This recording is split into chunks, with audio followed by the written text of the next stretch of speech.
All right, so TikTok, a horrible application collecting obscene amounts of data with addictive dopamine loops, has recently finalized a divestiture wherein the US based portion of the social media platform has been sold off to a collection of domestic investors. It's called the TikTok USDS Joint Venture LLC. And when it finally happened, basically everyone freaked out about it. The whole thing is a bit of a carnival, to be honest. For about 6 years now, there's been a sort of tug of war effort to ban the application in the United States.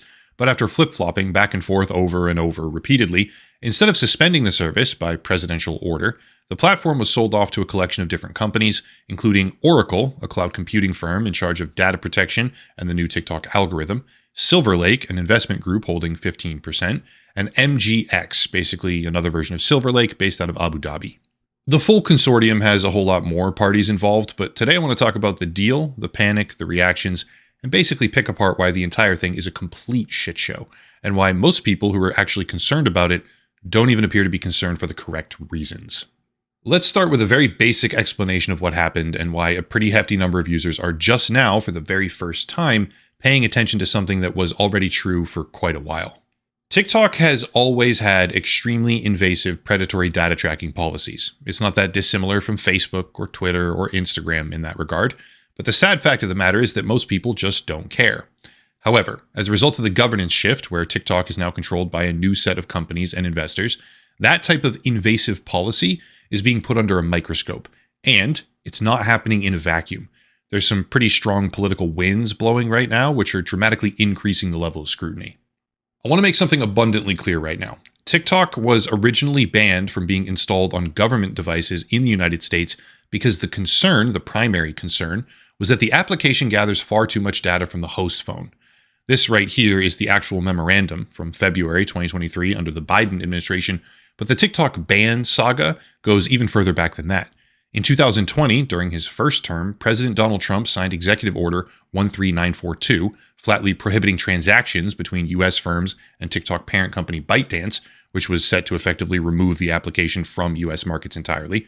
So when I say that this isn't a partisan issue, I hope that everyone can accept that as a fact. Anyway, the concern is data collection under a Chinese company, which is honestly somewhat valid. But after flip-flopping back and forth on the issue, with the White House eventually asking a bunch of technology companies to please step in and assume control of TikTok domestically, after they finally made up their mind, as ownership of the platform changed hands officially, all of its users in the United States were given a repeat terms of service disclosure, which they had to agree to, else they couldn't use the application. Just to get something out of the way right now and rip the Band-Aid off, I guess, most of these terms remain unchanged. Most of the items that people are losing their minds over were always like that. They just didn't know or didn't care. But after a multi-year saga of threats, bans, and sanctions, the stone cold fact here is that TikTok isn't gathering less data about its users. It's gathering more, with the only functional change being who it ultimately answers to. Let's actually take a look at a few of these terms. Quote, information we collect.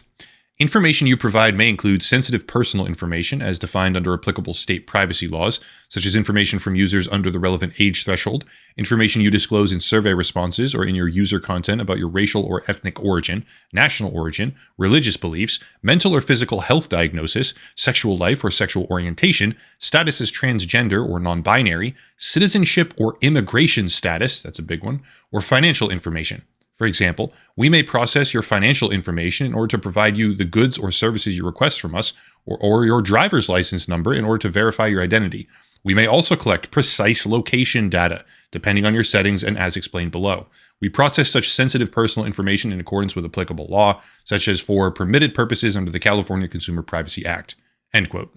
By the way, they also collect things such as what's on your clipboard, whatever you're trying to copy and paste, even if it doesn't have to do with the application necessarily. They can collect your social media contacts, your phone contacts, all your private messages, basically everything, okay? TikTok scans fucking everything. Once again, most of that data collection policy was already true, hence the concern about banning it previously for a multitude of years. But now we have a very different political atmosphere and a very different set of investors. This is where we need context, all right? Immigration is an extremely divisive political issue in the United States right now. Honestly, what's happening with ICE, Immigration and Customs Enforcement, the law enforcement agency, is one of the most incendiary trends I've ever seen in this country during my lifetime. Whether or not someone agrees with the stated mission of ICE as an agency, regardless of personal politics, if you were to consider the agency as military, it would have the fourth highest funding budget of any military in the world. The point of this video isn't to argue for or against ICE as an agency. Personally, I'm very much against a whole lot of what they're doing right now. But far beyond any sort of personal stance, what I'm trying to show is the reason why a lot of people are concerned about TikTok. Bear with me, okay? ICE, originally reported on by 404 Media and now echoed all over the internet elsewhere, ICE is seeking to employ a system called ELITE, E-L-I-T-E, which stands for Enhanced Leads Identification and Targeting for Enforcement, which is a sort of map drawing on information from the Department of Health and Human Services, HHS, which also includes Medicaid, by the way, for the purpose of identifying potential deportation targets. A lot of people may be thinking, what does that have to do with TikTok? So let's keep going. Because that system, ELITE, made for identifying targets, is being constructed by a company, a software company, called Palantir, which is now heavily integrated all across the United States government. Agencies, law enforcement, military, you name it. With me so far? TikTok gathers data, such as immigration status with the recent change in ownership. People are now seeing this mandatory TOS agreement before using the application. Immigration itself is a very hot-button political topic in the United States, broadly speaking, and all of this while a turbo-funded law enforcement agency, that being ICE, works with Palantir to find more deportation targets. That's the stage, so to speak, setting the stage. But the icing on the cake, or the third act, if you will, is that Oracle, in direct control as per TikTok's new terms, direct control of data protection for the platform, Oracle has a deep strategic partnership with Palantir. Hopefully the picture is becoming clear because TikTok is not gathering less data than it did under Chinese control, it's gathering more. Except now it's gathering that data under the umbrella of a company which is deeply connected to Palantir and by extension associated with tools that are being used by ICE for the profiling and deportation of immigrants. That is where the controversy initially comes from. But it's also not everything. Oracle is owned by one of the richest men in the world. Actually, briefly, he dethroned Elon Musk as the richest man in the world, on paper at least. His name is Larry Ellison, and again, not to make the video too political, he's a staunch ally of the current administration. He once hosted a six-figure buy-in campaign event on his property for Donald Trump. He donates tens of millions of dollars, often through a particular action committee, ironically called Opportunity Matters. He donates tens of millions of dollars across the Conservative Party, including current figures like Secretary of State Marco Rubio. And he does this while snapping up various different companies, such as CBS and even potentially the parent company of CNN, if he gets his way, turning himself into a new age media mogul. The idea that billionaires are controlling our lives has never been more true than it is right now today. And at the very same time, people are suddenly confronted by the same sort of predatory data harvesting agreement that they've willingly accepted for years, only this time, the political temperature is through the roof. How about another issue, one that's even more relevant when you consider the type of videos I've recently produced, and that is Epstein. Let's keep something in mind. In December of 2025, the DOJ, the Department of Justice, was lawfully ordered by Congress and signed off by the president. They were lawfully ordered to release the Epstein files. December 19th was the deadline for that, with as little redactions as possible as per the law. They just didn't do it. Full stop. In total, they released something like 1 or 2% of the files. They massively over-redacted practically everything, and then they just stopped.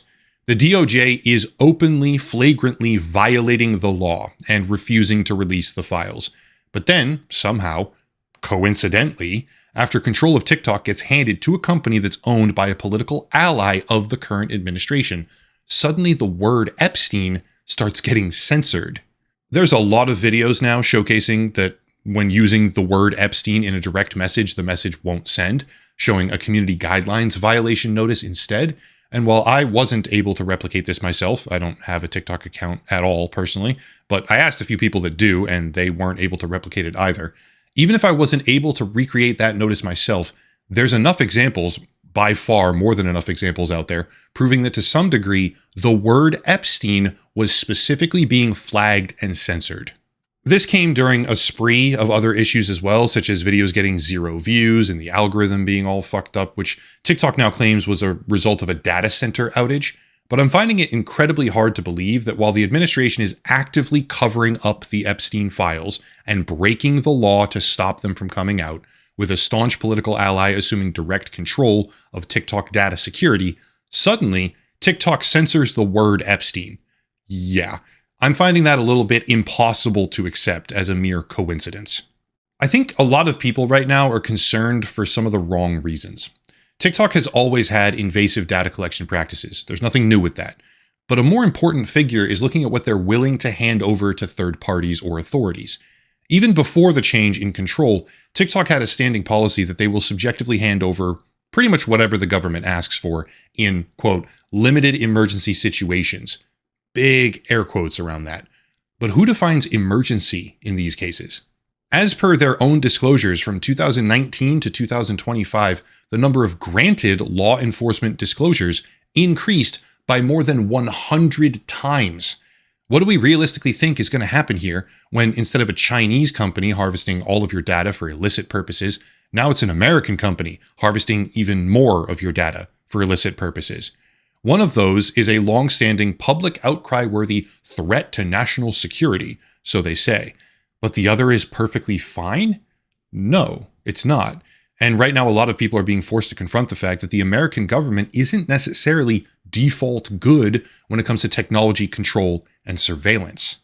Anecdotally, a massive number of people are now claiming targeted political suppression on the platform, and maybe some of it's wrong or exaggerated or the result of a data center issue, as TikTok now claims. Who knows? But one thing is abundantly clear, and that is the lack of reform. Because the transition of TikTok from a Chinese-owned application to a consortium-owned US application has changed absolutely none of the core issues it was supposed to change. Meanwhile, a TikTok competitor called Upscrolled has catapulted all the way to the number 2 slot on daily app downloads, purely as a result of people waking up to the reality of how invasive the data collection on social media actually is. I don't think this particular application will dethrone TikTok, not by a long shot.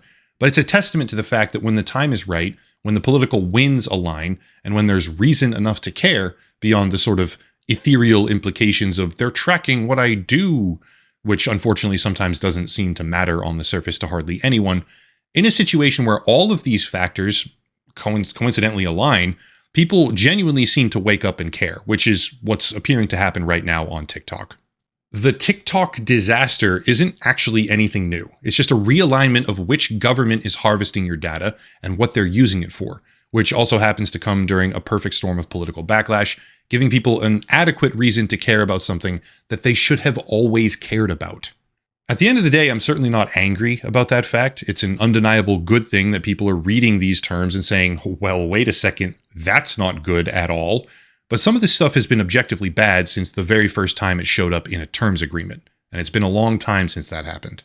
Get this, okay? From the current TikTok consumer health data policy, quote, "We may collect information from and about you, including information that you provide, automatically collected information, and information from other sources." And then further down, "Information about your physical and mental health conditions that you or others choose to provide in the content that you create or upload through the services. For example, you or others may provide such information if you compose, send, or receive messages through the service's messaging functionalities, create or post non-public user content discussing a recent illness, or search for information about an illness or condition through the service's search function." End quote. Simplified, okay, they'll scan all of your messages and everything else you upload to identify health-related information, among many other things, so that they can use it on and off platform for advertising and selling and God knows what else. This has always been true. It's not even a new policy, but the level of alarm we're finally seeing, thankfully, is approaching the level it should have been at way back in the beginning when Facebook did it, or Instagram or Twitter or anyone else. Bottom line, TikTok is receiving a strong dose of rightfully deserved backlash after changing hands at the conclusion of a multi-year saga where "we should ban this for safety reasons" turned into "we should just do everything that they were doing and more to our own citizens." That's basically what happened. Anyway, that's it. If you want to support the channel, check out the links down below. A special VPN deal, as always. Great discount there. Also, protect some of your data. Other links as well, channel memberships, locals and Patreon, etc. But I'll cut it there and stop rambling. As always, thank you all for watching. Question everything, and have a nice night.